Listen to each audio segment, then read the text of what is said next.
Olá, seja bem-vindo ao canal Cristão Reflexivo. Eu me chamo Tony Lucas e este é mais um vídeo do quadro Café com Jesus, onde nós trazemos mensagens e reflexões acerca do Evangelho de Cristo. Aproveite, se você não é inscrito, se inscreva no canal, curta este vídeo e também comente sua opinião abaixo. Este vídeo é uma continuação da série sobre a Trindade. No primeiro vídeo nós falamos sobre as manifestações do Pai no Velho Testamento e também no Novo Testamento. No vídeo passado falamos de Cristo, também que se manifestou no Velho Testamento como a figura do anjo do Senhor. E, por fim, agora nós vamos falar da figura do Espírito Santo, o terceiro membro da Trindade, e que é desconhecido por muitos, mas nós vamos ver que o Espírito Santo, ele também operou milagres, prodígios, sinais, junto com os outros membros da Trindade desde a fundação do mundo. Porque, como nós falamos, Deus, ele é um ser que ele é conectado, ele está conectado nessas três manifestações, através do Pai, do Filho e do Espírito Santo. Então, para começar, vou falar um pouco das manifestações do Espírito Santo no passado, no Velho Testamento, muito antes do nascimento de Cristo. E o Espírito Santo, no Velho Testamento, ele atuava de maneira pontual.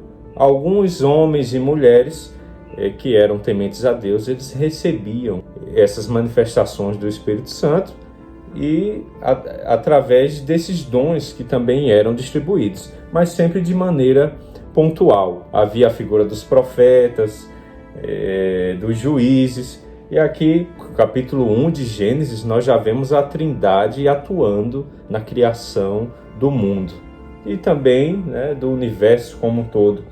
Então, Gênesis 1, versículo 1 e 2 fala assim: no princípio criou Deus, como nós falamos no primeiro vídeo dessa série. Esse termo Deus aqui é Elohim no hebraico, que significa essa pluralidade, que é um Deus que se manifesta de várias formas.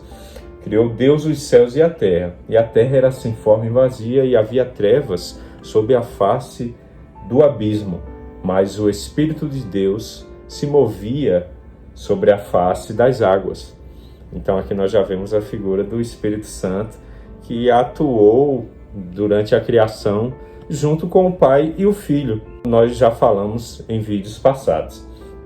Então, ao longo da história da caminhada do povo de Deus, o Espírito Santo foi se revelando e se manifestando, como nós vemos, por exemplo, Êxodo 31, nós vemos que o Espírito Santo, ele concedeu a Bezalel habilidade e conhecimentos para fazer obras artísticas do ouro, da prata, do bronze. E vemos aqui, Êxodo 31, versículo 2, toma nota de que chamei Bezalel, filho de Uri e neto de Ur, da tribo de Judá, que o enchi com o Espírito de Deus, dando-lhe sabedoria, capacidade e conhecimentos para todos os trabalhos.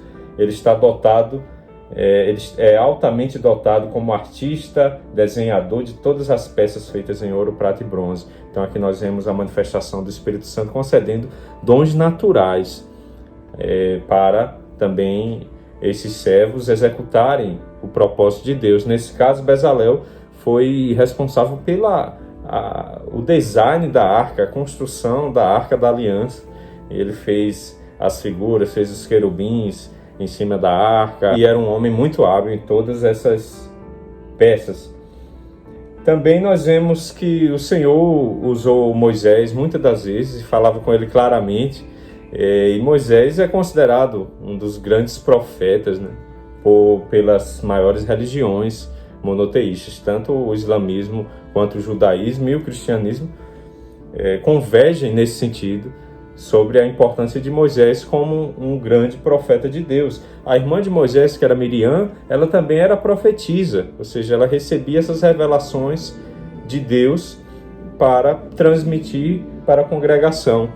Após a conquista de Canaã, a terra prometida, Israel foi comandada por juízes. E esses juízes, que eram pessoas encarregadas de governar as tribos de Israel, eles também eram usados pelo Espírito Santo no passado. Então nós vemos Débora em Juízes 4, versículo 4 ao 9, fala: Débora, mulher de Lapidote, era profetisa e era também juíza dos israelitas naquele tempo. E ela julgava todas as causas que eram trazidas diante dela através da sabedoria do Espírito Santo. Então, nós vemos aqui que o Espírito Santo concedia essa sabedoria para que Débora e outros juízes julgassem corretamente.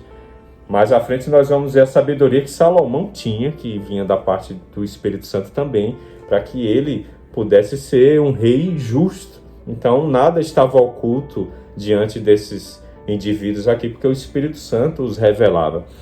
Vemos também o Espírito Santo atuando agora nos profetas. Um dos grandes profetas foi Samuel, que antigamente os profetas de Deus eles eram chamados de videntes, né?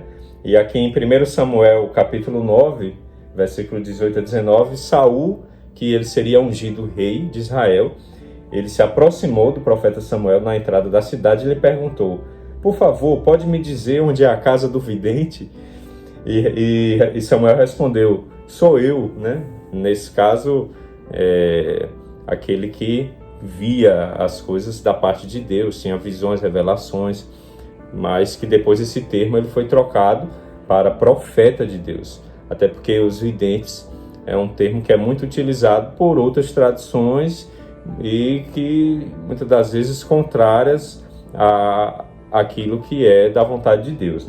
Saul também, mesmo sendo ímpio, ele, antes da sua queda, ele também foi usado pelo Espírito Santo de maneira pontual e ele profetizou. Isso aqui nós vemos em 1 Samuel capítulo 19, versículo 23 e 24. Então Saul foi até lá e o Espírito de Deus se apoderou dele e ele foi andando pelo caminho e profetizando até chegar a Naiote. E também profetizou na presença de Samuel e ficou deitado todo aquele dia, toda aquela noite. Por isso surgiu o ditado: está Saul também entre os profetas? Então nós vemos que o Espírito Santo se apoderava de maneira ali involuntária de alguns homens e mulheres do passado para também fazer suas obras, mas ainda era algo sob medida. Nós vamos ver que no Novo Testamento, após o sacrifício de Cristo, ele promete a vinda do Consolador para cumprir a profecia de Joel, que Joel diz, né, derramarei do meu espírito sobre toda a carne. Então, após a morte de Cristo, como nós veremos daqui a pouco, o Espírito Santo ele foi derramado sem medida sobre todos aqueles que aceitam Cristo como seu Salvador.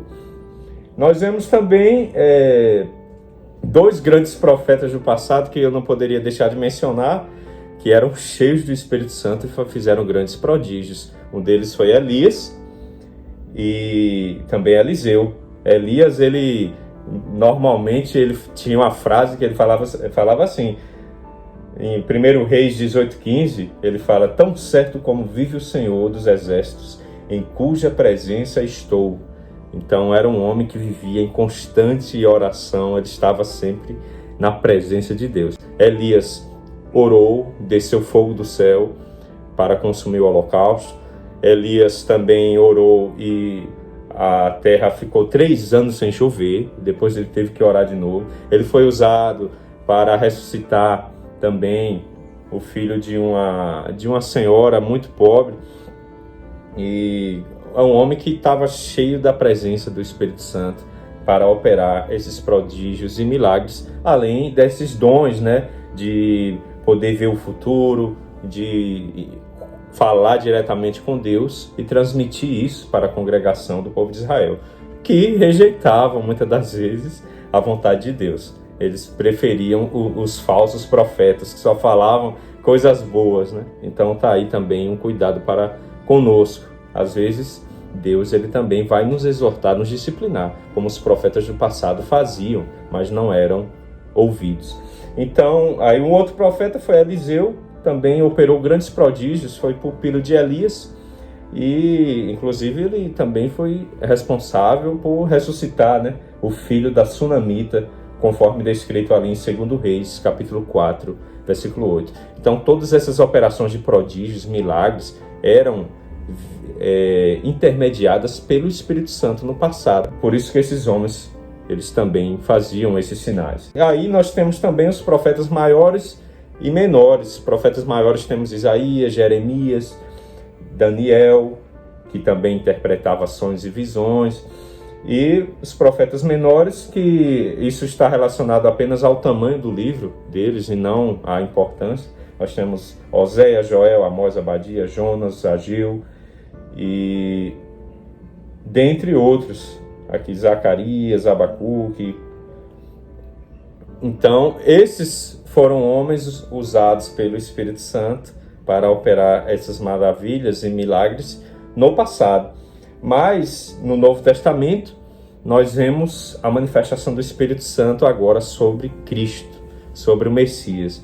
Ele, que não é um profeta comum, porque ele já é um ser eterno que estava desde a criação do mundo, como nós falamos no vídeo passado. Então, se você não viu sobre a figura de Cristo, eu recomendo você assistir, vou colocar também na descrição. Então, nós vemos essa atuação agora do Filho e do Espírito Santo durante o ministério de Cristo aqui na Terra. Em João, capítulo 1, verso 32, João Batista, ele vê a manifestação, digamos assim, visível do Espírito Santo descendo sobre Cristo em forma de pomba. E ele fala assim: eu vi o Espírito descendo do céu como pomba e permanecer sobre ele. Eu não o teria conhecido se aquele que me enviou para batizar com água não me tivesse dito: aquele sobre quem você vir o Espírito descer e permanecer, esse é o que batiza com o Espírito Santo. Aí ele disse: eu vi e testifico que este é o Filho de Deus, falando aqui sobre Cristo. Então, nessa ocasião, nós vemos essa manifestação visível do Espírito Santo em forma de pomba, mas ele pode se manifestar da maneira que ele bem entender. Também, nós vemos, já após a ressurreição de Cristo, o Senhor ele se apresenta aos discípulos quando eles estavam reunidos com as portas fechadas. E em João 20, versículo 21, o Senhor disse: Paz seja convosco, como o Pai me enviou, assim eu vos envio. Dito isso, soprou sobre eles e disse-lhes: recebei o Espírito Santo. Então, nessa ocasião aqui, Cristo, ele soprou sobre os discípulos e derramou também sobre eles essa unção do Espírito Santo, para que eles, a partir dali, começassem a iniciar o ministério de evangelização, de pregar o reino de Deus, fazerem milagres, prodígios. Mas essa promessa ela só foi se cumprir também de maneira plena em Pentecostes, que foi ali em Atos 2, versículo 1. Chegando o dia de Pentecostes, estavam todos os discípulos reunidos num só lugar. De repente veio um som impetuoso, como de um vento muito forte, e encheu toda a casa na qual estavam assentados. Aí nós já vemos esse vento, a manifestação, mais uma vez aqui, física do Espírito Santo sobre os discípulos de Cristo. E eles viram o que se parecia com línguas de fogo, que se separaram e pousaram sobre cada um deles. Todos ficaram cheios do Espírito Santo e começaram a falar noutras línguas, conforme o Espírito os capacitava. Então aqui nós vemos o cumprimento da profecia de Joel 2, versículo 28, quando o profeta Joel no Velho Testamento disse: e há de ser que depois derramarei o meu Espírito sobre toda a carne, vossos filhos e vossas filhas profetizarão, vossos velhos terão sonhos e vossos jovens terão visões, e também sobre os servos e as servas naqueles dias derramarei o meu Espírito. Então, isso aqui foi o acontecimento do Pentecostes sobre a igreja primitiva, que habilitou os discípulos a expandirem o evangelho sobre a morte e ressurreição de Cristo e sobre o batismo com o Espírito Santo a todos os judeus e também gentios, os povos estrangeiros, que agora essa profecia de Joel, ela se cumpriu. E através do sacrifício de Cristo, o Consolador, ele pôde vir para que assim ele pudesse ser derramado sobre toda a carne, sem acepção de pessoas, não mais de uma forma pontual como ocorreu no passado, através dos juízes, dos profetas, mas agora sobre todos aqueles que tiveram a experiência verdadeira de se converterem a Cristo verdadeiramente e serem novas criaturas. Então nós vemos que Deus Pai, ele montou o projeto de salvação, Cristo, ele veio como executor dessa missão, se sacrificando em favor da humanidade, e o Espírito Santo, ele vem após Cristo agora para dar continuidade, para aperfeiçoar essa obra iniciada por Cristo na cruz. E por isso que o apóstolo Paulo diz, né? Estou certo que aquele que em vós começou a boa obra será fiel também para completá-la. Isso fala de um processo de santificação, de transformação espiritual, que é somente através do Espírito Santo. E esse Espírito Santo, ele está disponível tanto a mim quanto a você, a todos nós, todos aqueles que creem no sacrifício de Cristo. Convido, se você ainda não teve a experiência com o batismo com o Espírito Santo, que você busque de Deus isso, leve isso em oração, diga: Senhor, eu também quero ser batizado com o Espírito Santo, me faz uma nova criatura, eu quero conhecer mais de Ti, conhecer mais dos dons espirituais, faz em mim também brotar os frutos do Espírito, que são alegria, mansidão, paciência, benignidade, amor, autodomínio. Todos esses frutos, eles são, digamos assim, comprovações de que o Espírito Santo, ele está verdadeiramente habitando em cada um de nós. E no vídeo da semana que vem, eu falarei das diferenças dos períodos, tanto do governo de Deus Pai no Velho Testamento, quanto o governo de Cristo no seu ministério, e agora o governo do Espírito Santo, que está até hoje preparando a igreja e os fiéis de Deus para, inclusive, o retorno de Cristo, para que assim eles possam ser encontrados, santificados e preparados para esse grande acontecimento. E no livro de Apocalipse é dito um versículo muito importante para nós, que é Apocalipse 2:7, diz assim: quem tem ouvidos, ouça o que o Espírito diz às igrejas. Que esse Espírito, ele continua falando sobre aqueles que estão atentos a essa voz de Deus, ao cumprimento das profecias para o fim dos tempos. E convido também a você a participar de um evento que ocorrerá no dia 1º de dezembro, chamado Trombetas e Festas da Igreja Cristã Maranata. Será às 11 horas da manhã, onde nós falaremos também do cumprimento das profecias e das manifestações do Espírito Santo também nos nossos dias, preparando o povo de Deus para morar com o Senhor na eternidade. E foi esse o vídeo de hoje. Aproveite, se você não é inscrito, se inscreva no canal e até o próximo vídeo do quadro Café com Jesus. Muito obrigado.